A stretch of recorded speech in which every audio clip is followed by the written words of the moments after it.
امریکہ نے ایران کے خلاف بحری ناکہ بندی سخت کر دی۔ ایران جانے والے تیل بردار جہاز کو ناکارہ بنانے کا دعویٰ، 2 دیگر جہازوں کو بھی روک دیا گیا۔ سینٹ کام کا کہنا ہے کہ ایرانی کمانڈ سینٹرز فضائی دفاعی تنصیبات اور میزائل اور ڈرون صلاحیتوں پر حملے کیے۔ حملوں کا مقصد ایران کے ہرمز میں جہازوں کے لیے خطرے کی فوجی صلاحیت کم کرنا ہے۔ بحری ناکہ بندی پر عمل درآمد کے لیے چوکس اور تیار ہیں۔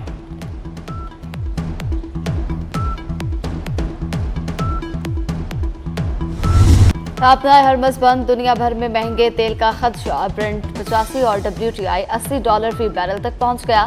خلیجی برآمدات محدود رہیں تو قیمت $110 سے تجاوز کر سکتی ہے۔ تیل کی بندش، بحران، ذخیرہ اندوزی یا کچھ اور؟ لاہور میں کمپنیوں نے سپلائی 50% تک محدود کر دی۔ پیٹرول کی طلب 45 لاکھ لیٹر، سپلائی صرف 22 لاکھ۔ ڈیزل کی سپلائی بھی صرف 13 لاکھ لیٹر تک محدود۔ ڈیلرز کی دہائی، شہر میں پیٹرول پمپس نے نوزلز بند کرنا۔ اسرائیل اسلام آباد معاہدہ سے متاثر کرنے کے لیے متحرک ڈالر جھونک دیے۔ امریکی نائب صدر JD وینس کا بھی اسرائیلی شرانگیزیوں کا اعتراف، کہا اسرائیل سمجھوتے کو ناکام بنانا چاہتا ہے، اپنے مفادات کو ترجیح دیں گے، زمینی فوج ایران نہیں بھیج رہے، حکومتیں ختم کرنے کے لیے فوجیں بھیجنے کا دور گزر چکا، مذاکرات مسترد کرنے والے لامتناہی بمباری کو دعوت دے رہے ہیں۔ JD وینس نے مذاکرات کو ایران کے ساتھ تنازعات کا مستقل حل قرار دے دیا۔ پاکستان نے امن کوششوں سے دستبردار ہونے کا تاثر مسترد کر دیا۔ ترجمان دفتر خارجہ کا کہنا ہے کہ مفاہمتی یادداشت ختم یا غیر مؤثر نہیں ہوئی، یہ آج بھی قابل عمل فریم ورک ہے۔ پاکستان کی ثالثی کی کوششیں جاری ہیں۔ پاکستان چاہتا ہے کشیدگی ختم ہو اور تکنیکی مذاکرات شروع ہوں۔ امریکہ اور ایران کے ایک دوسرے پر حملے جاری۔ امریکہ نے کشمیر سمیت 10 علاقوں کو نشانہ بنایا، کمانڈر سینٹرز اور فضائی دفاعی نظام پر حملے کیے۔ امریکہ کے سمدان ایئرپورٹ پر بھی بمباری۔ اخواس میں شاہد بقائی کینسر اسپتال کے قریب میزائل گرا۔ گریٹر تم، چابہار اور بندر عباس میں بھی خوفناک دھماکے۔ حالیہ حملوں میں 7 ایرانی فوجی، 35 شہری شہید اور 300 سے زائد زخمی ہو چکے۔ ایران کے کویت، بحرین اور اردن میں جوابی حملے، امریکی فوجی ڈھانچے اور تنصیبات کو نشانہ بنایا گیا۔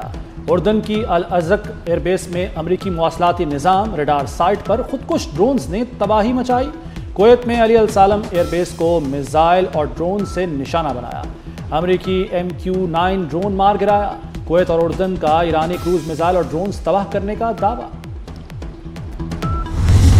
ٹرمپ کا ایرانی پلوں اور شہری تنصیبات پر حملوں کی ڈیڈ لائن دینے سے انکار۔ ایران کی طرف سے ملاقات کی درخواست کا دعویٰ بھی کر دیا۔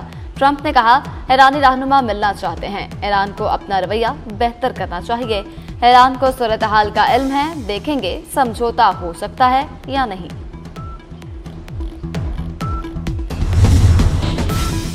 امریکہ تنصیبات پر حملوں سے باز رہے، خطے میں بنیادی امریکی ڈھانچہ صفحہ ہستی سے مٹا دیں گے، ایرانی فوج نے خبردار کر دیا۔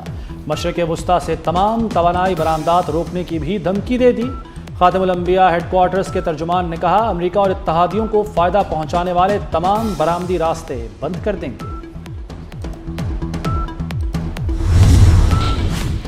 ایرانی قیادت کا اہم تجارتی گزرگاہ باب المندب بند کرنے کی تجویز پر غور۔ ایرانی حکام کے مطابق پیغام حوثیوں تک پہنچا دیا گیا۔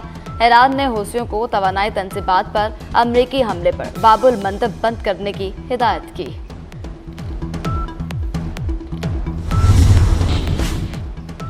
وزیراعظم کی زیر صدارت خطے میں کشیدگی کے ملکی معیشت پر اثرات سے متعلق اجلاس، سادگی اور کفایت شعاری کے اقدامات پر رپورٹ پیش کی گئی۔ شہباز شریف کی ہر ممکنہ چیلنج سے نمٹنے کے لیے مکمل تیاری کی ہدایت۔ یہ بھی کہا کہ سادگی اور کفایت شعاری مہم میں عوام نے بھرپور کردار ادا کیا، ملک میں ایندھن فراہمی کا بہترین انتظام کیا گیا۔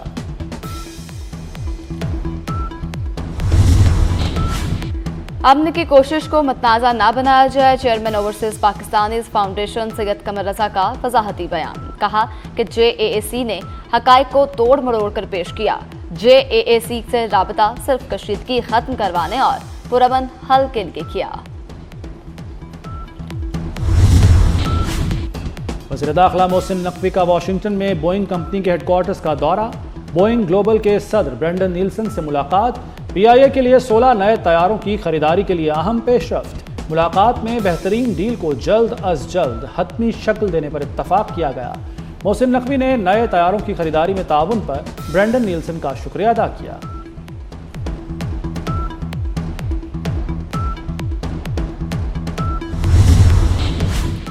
گلگت بلتستان کو عبوری صوبائی حیثیت دینے سے متعلق قرارداد منظور۔ قرارداد ممبر گلگت بلتستان اسمبلی سید جلال علی شاہ نے پیش کی۔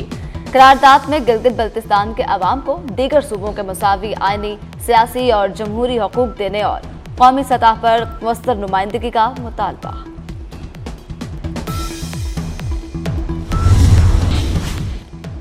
عارف والا میں 10 اسکول آف ایمیننس کا افتتاح۔ مریم نواز کا نوجوانوں کو ہر ممکن سہولت دینے کا عزم۔ کہا حکومت خوابوں کی تعبیر تک نوجوانوں کا ساتھ دے گی۔ طلباء کو تمام مواقع اور وسائل مہیا کریں گے۔ وزیر اعلیٰ کا کھلے مین ہولز کے ڈھکن چوری کرنے والوں پر برہمی کا اظہار۔ کہا بعض شرپسند عناصر رات کے وقت ڈھکن چرا لیتے ہیں۔ مولانا فضل الرحمان معاملے کو انا کا مسئلہ نہ بنائیں۔ شرجیل میمن کا مولانا سے اپنا بیان واپس لینے کا مطالبہ۔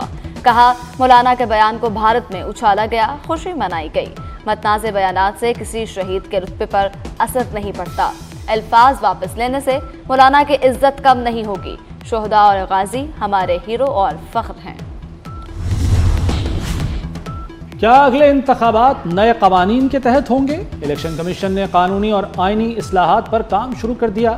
کمیٹی 2024 الیکشن میں قانونی و آئینی خامیوں کا جائزہ لے گی۔ سفارشات متعلقہ فورمز کو بھیجی جائیں گی۔ الیکشن کمیشن نئی قانون سازی پر 3 ماہ کے اندر اپنی رائے دے گا۔ میانمار کے قریب سمندر میں تارکین وطن کی 2 کشتیاں ڈوب گئیں۔ حادثے میں 500 سے زائد افراد کی ہلاکت کا خدشہ۔ حادثے کا شکار کشتیاں میانمار سے روانہ ہوئی تھیں۔ ایک کشتی میں 250 اور دوسری میں 280 افراد سوار تھے۔ بنگلہ دیشی کیمپوں سے آنے والے پناہ گزین بھی متاثرین میں شامل۔ کیریبین چیلنج کے لیے شاہین تیار۔ بابر اعظم کی قیادت میں قومی ٹیم ٹوباکو پہنچ گئی۔ آج سے پریکٹس، جبکہ 25 جولائی سے ویسٹ انڈیز کے خلاف پہلے ٹیسٹ کا آغاز ہوگا۔ کون بنے گا دنیا کا نیا فٹ بال بادشاہ؟ ارجنٹینا اور اسپین فیصلہ کن معرکے کے لیے تیار۔ نیو یارک میں اختتامی تقریب کا رنگا رنگ جشن بھی سجے گا۔ ٹام کروز اور روبی ولیمز اختتامی تقریب کو 4 چاند لگائیں گے۔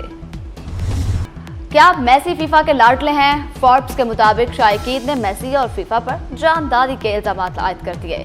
شائقین نے الزام لگایا کہ فیفا میسی اور ارجنٹینا کے حق میں جانبداری کا مظاہرہ کر رہا ہے۔